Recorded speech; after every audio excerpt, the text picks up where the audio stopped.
Welcome back to the Compound Podcast. This is episode 127. Memory serves me right? I don't know. And Tom doesn't know. I normally send the email, and I know.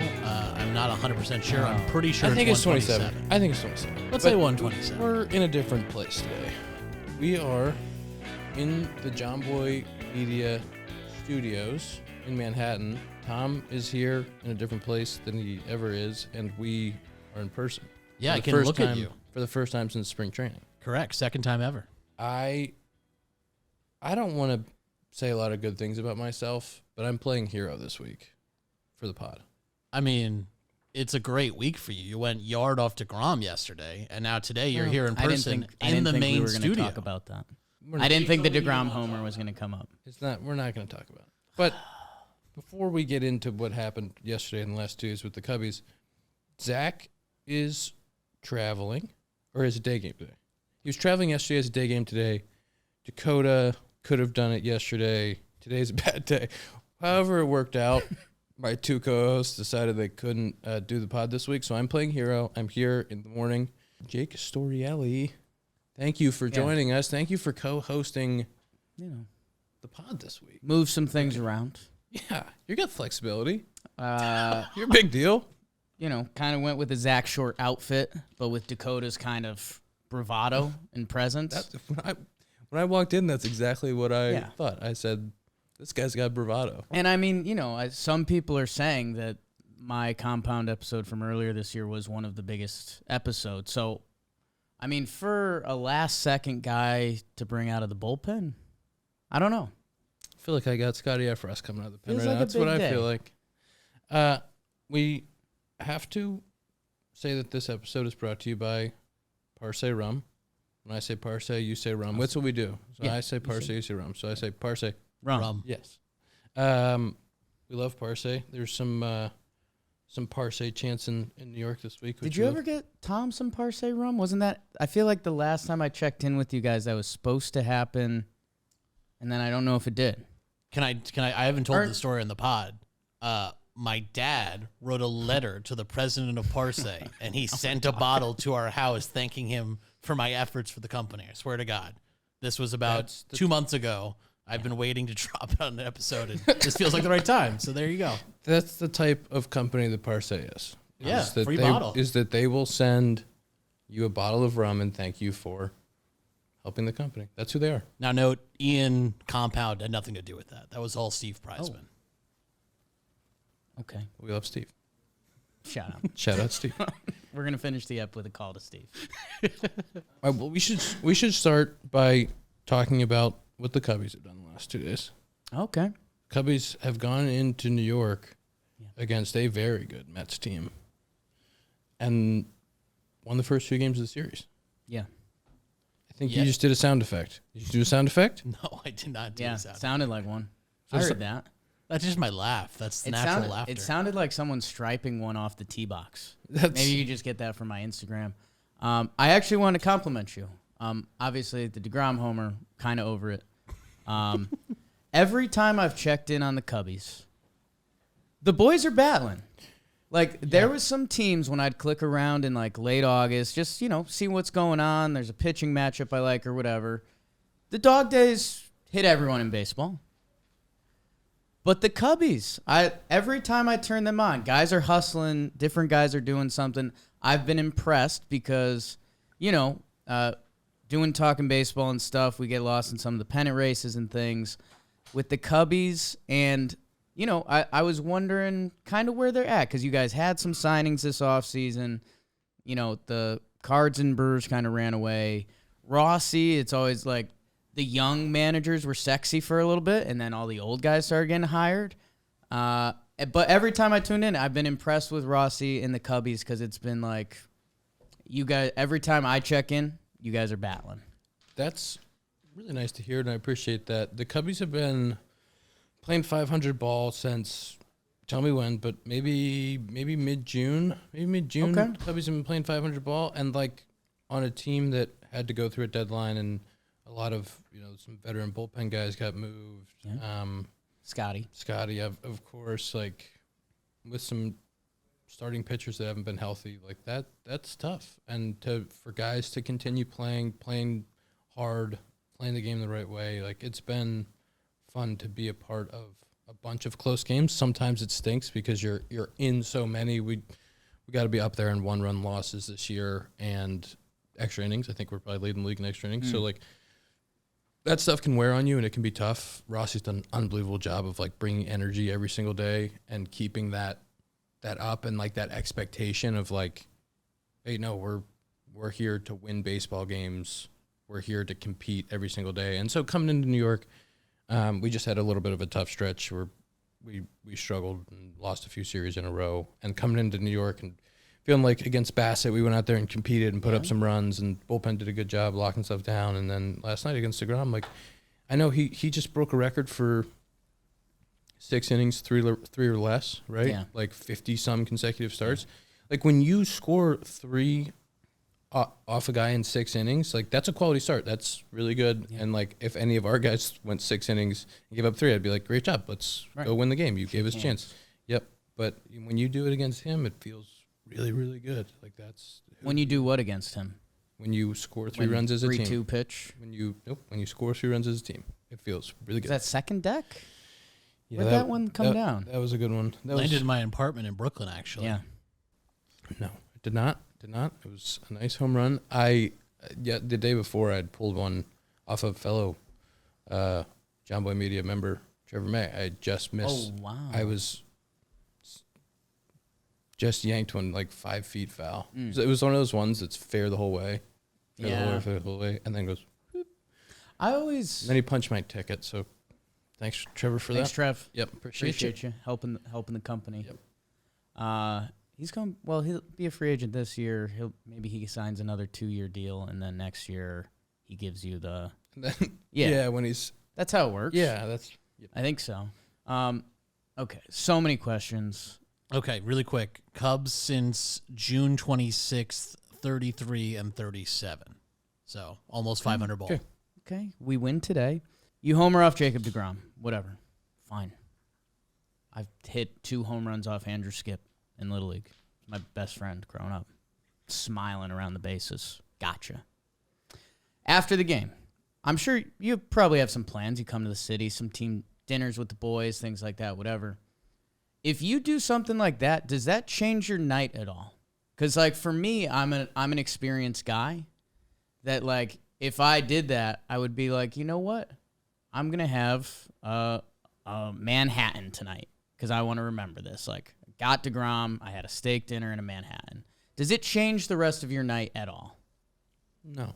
No? But like home runs that you hit off Hall of Famers are really cool. Right. Like those I won't fight you on that. Those are ones that you remember. Like Burns, I got Burns towards the end of last year when he won the Cy Young. Yeah. Like getting like some veteran guys in the past, Riz, some of the guys have like appreciate the fact that Cutter, yeah. Wow. Appreciate the fact that you did that off a guy when he's at his best or when he's on a run like that. Like, those are really cool things. I got Kimber last year, towards the end of the year, and, like, as soon as you do it, it's like, this dude's a first ballot Hall of Famer, and, like, you get to kind of in the moment, like, reflect on the fact that, you know, you put what are your good swings on him, and you got it, and that's it's a pretty special thing. I don't know that it makes me order a different drink that night, maybe the same drink as the night before. Oh, okay. Keep it going. Right.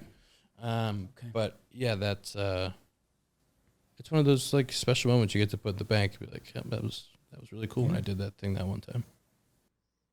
And now 134 strikeouts. You want to deep dive into each of those? He also punched my ticket. Yeah. Which can't leave a game against him without him punching you. Man. Are you guessing? No, but educate. You have to. Right. You have to pick one. Like, he's got.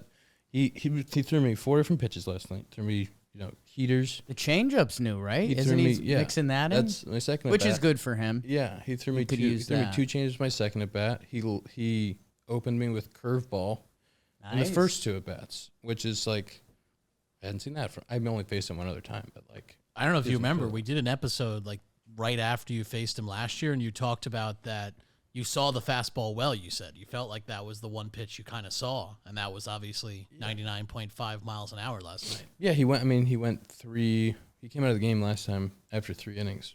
We faced him last year, but he went 3 innings, scored, or punched out 8, I think, out of 9 guys. 8 out of 9. Yeah. And it was like, Sure. What's happening? He's getting loose. Yeah, that was.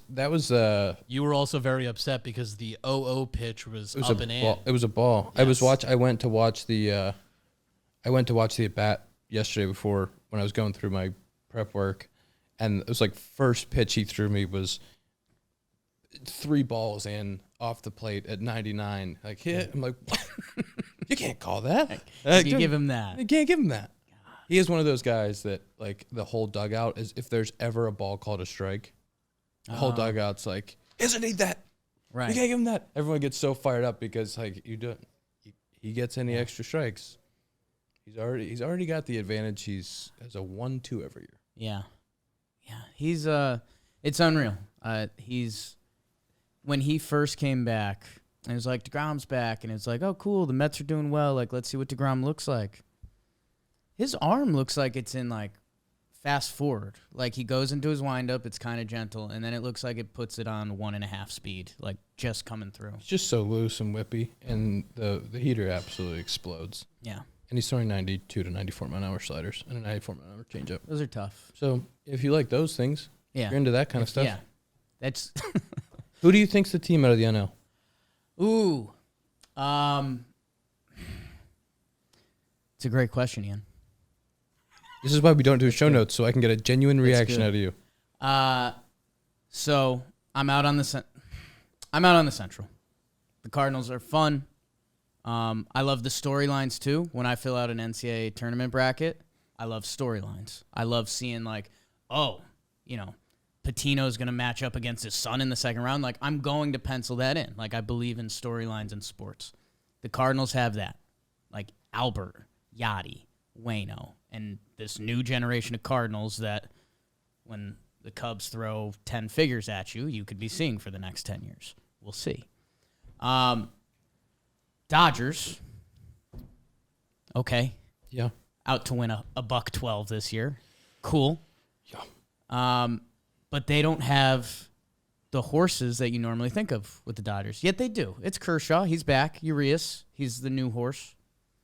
Buehler is out. Buehler's out. A couple other things. Whatever. Dodgers are the Dodgers. I think it's East Coast bias, man. I'm pretty locked on Mets and Braves. Braves won it all last year. Their team is just a factory. Like, the Bravos are very, very good. the fact that you just call up this year Strider, Harris, now the Grissom kids playing, and that goes outside of everyone else who's already won the World Series on their team last year. Their entire infield that's locked in for the next 10 years? Yeah. What about the fact that Ian Anderson was one of the best pitchers in the National League and isn't even a factor for them? Currently do not need him. And they have Kenley at the back end. They added to their bullpen. Acuna wasn't there last year for the playoff run, so I kind of like him being like, it's my time. And then the team you're playing now, couple wins, whatever. Sorry, DeGrom. I know he's not a fear factor for you. Other teams, he can be a problem. Scherzer guy, he's pretty good. And that whole team in Buck, so... And they have the best closer in baseball right now. If I got to do whoever wins the East would be my pick. To click. Yeah. Do you think that I don't know who's going to win. Do you think the new playoff bracket is going to very much affect, like, if you get that bye, Right. how much of an advantage is it? Because you don't get the bye, you got to play 3 games, 2 or 3, against a playoff caliber team. Right. Like, I don't want the Cardinals for 3, with Wainwright and Mikolas starting with Yachty back there calling the game, and Right. because I think it'll be a 3-game series if you catch the Cardinals, and then you have just the Dodgers waiting for you. Yeah. Or you have DeGrom, Scherzer waiting for you if the Mets win. But if they don't, I'm going to keep throwing scenarios at you until the end of the show. Yeah, keep going. Okay. Okay? Just unlock. If you get the Mets, you DeGrom and Scherzer have to pitch those first 2 games, and then, you're asking guys that have had some injury issues to come back on short rest and do it. Not that they won't, because that's what they do for a living. Like, they have always come up big in those situations. But I think beauty of sports, whatever happens this year, we will blatantly overreact to it. Like if that's a good point. If the Dodgers and Mets are the 1-2, let's say the Mets hold on to win their division, and then both those teams advance, everyone's going to go, new wild card. Can you believe it? At the same time, I feel like it's also how I live life a little bit, that like sports and almost not routine, that like, okay, so that happens. Let's say the Cardinals, who would play the Mets? Let's say the Cardinals advance and they go on to play the Mets, and then there's DeGrom waiting for them game 1, and then they beat DeGrom. So then, okay, even if you split with Scherzer, maybe you have Waino lined up for game 3 in St. Louis now, and he shoves because he's Adam Wainwright. You're up 2-1 in the series, and now you got to win 2 games. So that's where, in my head, it currently isn't a monster factor. Because how about we flip it with the Mets? Let's say they get caught by the Braves, and they go DeGrom, Scherzer, 1-2, and they win 2-0. Congrats, the Mets.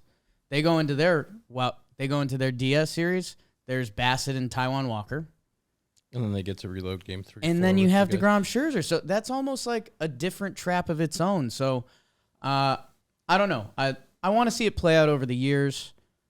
It's definitely different than, football or basketball, because it's early in the playoffs, and you're only seeing teams bullpen certain amount of times. That I don't know. I currently don't think it's going to be like a huge game changer. I think that it will promote having depth of bullpen, depth of starting rotation, and I think that's important because that's how we play the full season. Right. Full season depth's important, and it makes teams have to have those good 3, 4, 5 guys and good bullpen pieces. And this schedule's interesting because the DS, I think it's game off day.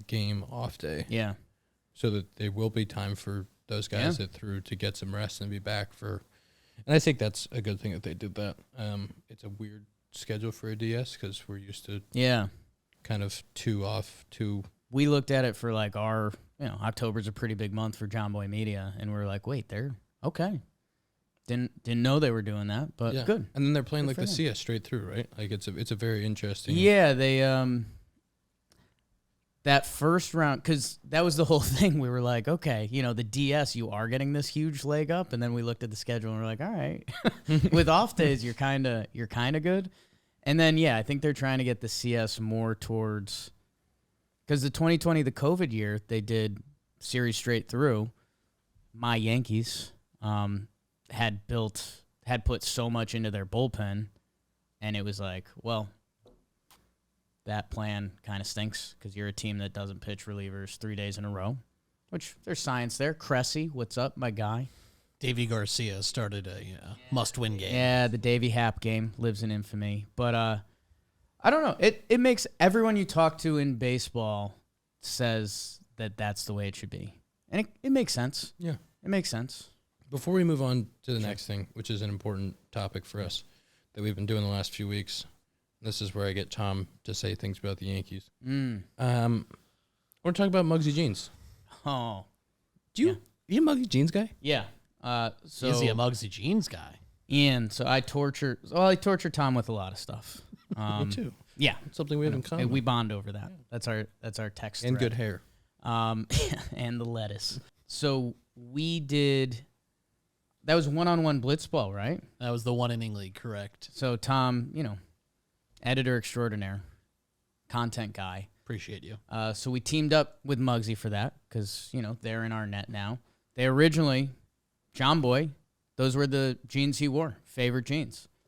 He reached out to them. He said, hey, I only wear Mugsies, blah, blah. The Mugsy guy was kind of like BS. Like, I think you guys are just trying to get us in the door.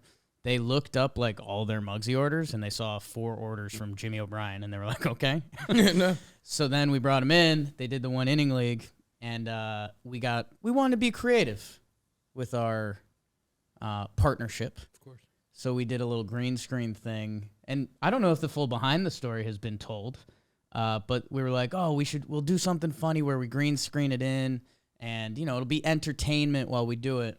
So we line it up, we get in the green screen room, and it's like, go.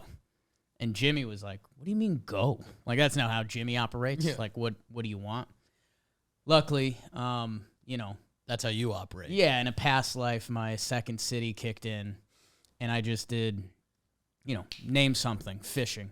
It was like going Anything. to a live improv show. We were just yelling out suggestions. We were like fishing, playing a deck of cards. And you were acting this out? So I was wearing, the whole thing was in my Mugsies. Yes. You can do anything in your Mugsies. Exactly. He begged a pirate to not kill him in his Yeah. Mugsy jeans. Yeah, I think I caught a fish and then it got loose in my pants for a little Yeah, you bit. did a lot of pants stuff. You Yeah. lost a body part in your pants as well. It was, but the people loved it. And that's what's important. And that's what's That's important. marketing 101. And that's Mugsy, man. Mugsy I've been wearing them since I can remember, 17, maybe 18. They're a Chicago company, Chicago based. Right. And I found out about them in Chicago, and I've worn nothing else since Yeah. my first pair of Mugsies. Literally no other jeans. And They're my going out pants. I'm wearing them right now. But they're the best out there, and we have a code because that's what we do. Mugsy.com, code JOHNBOY, 10% off the entire site. The entire site, so not just jeans. Whoa. They have a nice cashmere hood like this Really? that I've had for a while. I need to Way get into one of it. those Yep. because that grips the arms well. That's kind of my Yes. strength. Yeah, that'd be very nice for you. Yeah. Code JOHNBOY, 10% off the entire site.